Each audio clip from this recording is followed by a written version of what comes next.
बिस्मिल्लाहिर्रहमानिर्रहीम। अस्सलाम वालेकुम दोस्तों, उम्मीद करता हूँ कि आप सब लोग खैरियत और हिफ्ज़ व अमान से होंगे। मैं हूँ मोहम्मद जमशेद मलिक और आप देख रहे हैं आपका अपना यूट्यूब चैनल। दोस्तों, कल आईसीसी ने एक नई रैंकिंग जारी की है वनडे की, जिसके मुताबिक बाबर आजम ने सबको पीछे छोड़ते हुए पहले नंबर पर बराजमान हो गए हैं।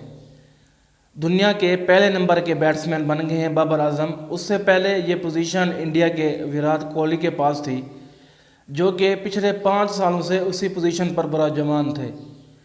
और इन 5 सालों में कोई भी ऐसा बैट्समैन नहीं था जिसने उसकी पोजीशन छीन कर ख़ुद उस पोजीशन पर आया हो। तो अल्लाह ताला के फजल व करम और बाबर आजम की मेहनत से ये दिन आया है कि उन्होंने पाकिस्तान का नाम रोशन करते हुए, पाकिस्तानी कौम का, अपने पाकिस्तानी टीम का नाम रोशन करते हुए दुनिया के पहले नंबर के बैट्समैन बन गए हैं। दोस्तों, आपको बताता चलूँ कि बाबर आजम लाहौर के रिहायशी हैं और 26 साल उनकी उम्र है। बाबर आजम ने 31 टेस्ट मैच, 80 वनडे और 50 T20 खेले हुए हैं। बाबर आजम ने इस बारे में खुशी का इजहार करते हुए कहा है कि अब उनकी नज़र टेस्ट मैच और T20 पर भी है। उन्होंने सिर्फ वनडे में ही नहीं बल्कि 20 में और टेस्ट मैच में भी पहले नंबर पर आना है, जिसका अमली सबूत उन्होंने इस तरह दिया है कि कल जो पाकिस्तान और साउथ अफ्रीका का T20 मैच था, उसमें उन्होंने सेंचुरी बनाई है और 122 रन की नाकाबिल शिकस्त इनिंग्स खेली है। दोस्तों, आपको बताता चलूँ कि 20 में सेंचुरी बनाना एक बहुत बड़ी बात होती है, क्योंकि ओवर्स बहुत कम होते हैं और उन ओवर्स में सेंचुरी बनाना बहुत मायने रखता है। और कल जो बाबर आजम ने इनिंग खेली है वो बहुत ही ज़बरदस्त, बहुत ही शानदार इनिंग थी। उसमें 122 रन बनाकर बाबर आजम वो पहले पाकिस्तानी कप्तान बन गए हैं जिन्होंने सेंचुरी स्कोर की है, और वो एशिया के पहले कप्तान बने हैं जिन्होंने 122 रन बनाए हैं। उससे पहले एशिया में जितनी भी टीम है उनमें से किसी भी बैट्समैन ने 122 रन स्कोर नहीं किए। 122 रन भी उस सिचुएशन में बनाया है कि जब 203 रन का एक बहुत बड़ा पहाड़ का हदफ आपके सामने था, लेकिन उन्होंने कमाल की बैटिंग करते हुए न सिर्फ पाकिस्तान को जितवाया बल्कि 122 रन बनाकर अपनी पोजीशन में भी बेहतरी ली है। अब उनका हदफ टेस्ट मैच और T20 में नंबर 1 बनना है। दोस्तों, पाकिस्तान की जो सूरत हाल है, इस सूरत हाल में अगर आप पहले नंबर पर बन जाते हैं तो ये बहुत बड़ी बात है।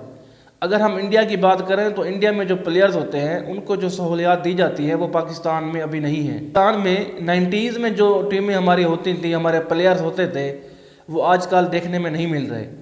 उस वक्त जो टीम बनाई जाती थी उस वक्त ये सिफारिश कल्चर नहीं होता था, ये चीज़ें नहीं होती थी कि जो चेयरमैन बैठा है या जो PCB के अहम ओहदे पर बैठा है वो अपने दोस्तों को, अपने रिश्तेदारों को उनको सिलेक्शन करवा के लेके आता है।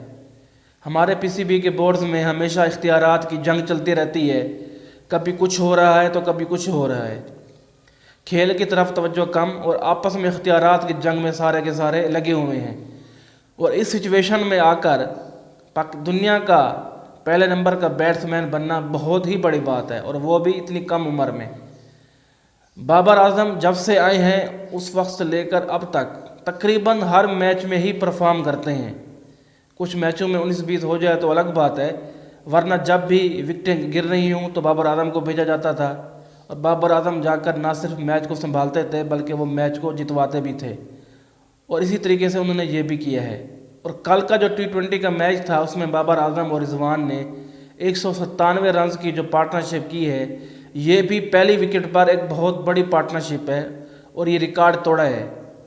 उससे पहले ये साउथ अफ्रीका के पास रिकॉर्ड था कि उन्होंने अपने 200 से ऊपर के हदफ को 2 विकेटों पर पूरा किया था, जबकि पाकिस्तानी टीम ने 200 से ज़्यादा रन के जो हदफ था उसको 1 विकेट के नुकसान पर पूरा किया है। तो कल के मैच में भी बहुत सारे रिकॉर्ड बने हैं, बहुत सारे रिकॉर्ड जो पहले बने हुए थे उनको तोड़ा गया है। तो इसके साथ साथ मैं पाकिस्तान की जो सूरत हाल की बात कर रहा था, अभी पिछले दिनों आपने खबर सुनी होगी कि फीफा, जो कि एक फ़ुटबॉल की आलमी तंजीम है, उन्होंने पाकिस्तान की रुकनियत मुअत्तल कर दी है। और उस रुकनियत को मुअत्तल करने की जो वजह बनी है वो ये बनी है कि फ़ीफ़ा का जो पाकिस्तान का जो सेटअप था, यहाँ पर चेयरमैन को ज़बरदस्ती निकाल के कोई और साहब जाके चेयरमैन की कुर्सी पर बैठ गए हैं। جب یہ خبریں انٹرنیشنل لیول پر گئی ہیں کہ وہاں پر فٹ بال فیڈریشن میں یہ سب کچھ ہو رہا ہے کہ جو چیئرمین ہے اس کو ہٹا کر زبردستی کمرے سے باہر نکال کر اس کے اندر زبردستی قبضہ کیا ہوا ہے، تو فیفا نے پاکستان کی رکنیت معطل کر دی ہے۔ انہوں نے کہا ہے کہ جب تک آپ اپنے اندر کے معاملات ٹھیک نہیں کرتے تو ہم آپ کی رکنیت کو بحال نہیں کریں گے۔ اور جیسے ہی فیفا نے پاکستان کی رکنیت کو معطل کیا ہے تو پاکستان کی اس قدر بدنامی اور جگ ہنسائی ہوئی ہے کہ آپ پوچھیں ہی نہ۔ کرکٹ، فٹ بال، ہاکی، آپ کسی بھی سپورٹس میں چلے جائیں، حکومت کی طرف سے فنڈ تو ایشو کیے جاتے ہیں، لیکن آگے جا کر وہ فنڈ نہ تو کھلاڑیوں تک پہنچتے ہیں، نہ کھلاڑیوں کی اس لیول کی ٹریننگ ہوتی ہے۔ بس جو بھی آتا ہے وہ اپنے آپ کو ہی سب کچھ سمجھ لیتا ہے، باقیوں کی نہ سنتا ہے نہ باقیوں کی باتوں پر عمل کرتا ہے۔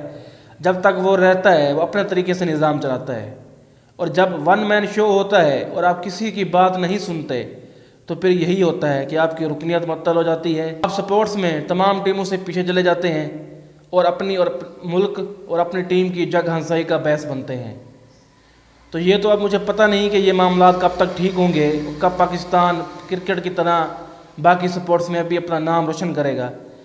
لیکن بابر اعظم کی جو کل والی جو تازہ رینکنگ تھی اسے سن کر تمام پاکستانی بہت زیادہ خوش ہوئے ہیں، کیونکہ بابر اعظم نے پاکستان کا نام بہت زیادہ روشن کیا ہے، اور پاکستانی امید کرتے ہیں کہ اسی طرح وہ اور ریکارڈ پہ ریکارڈ بناتے جائیں گے اور پاکستان کا نام روشن کرتے جائیں گے۔ تو دوستو یہ تھا ہمارا آج کا ویلاگ۔ اگر آپ کو ہماری ویڈیو پسند آئی ہو تو اسے لائک کیجئے گا، شیئر کیجئے گا اور ہمارے چینل کو سبسکرائب کیجئے گا، اور چینل کو سبسکرائب کرتے ہوئے ساتھ میں موجود بیل آئیکن کو پریس کرنا ہرگز بھی نہ بھولیے گا۔ اب مجھے اجازت دیجیے، اپنا بہت بہت خیال رکھیے گا اور مجھے دعاؤں میں یاد رکھیے گا۔ اللہ نگہبان۔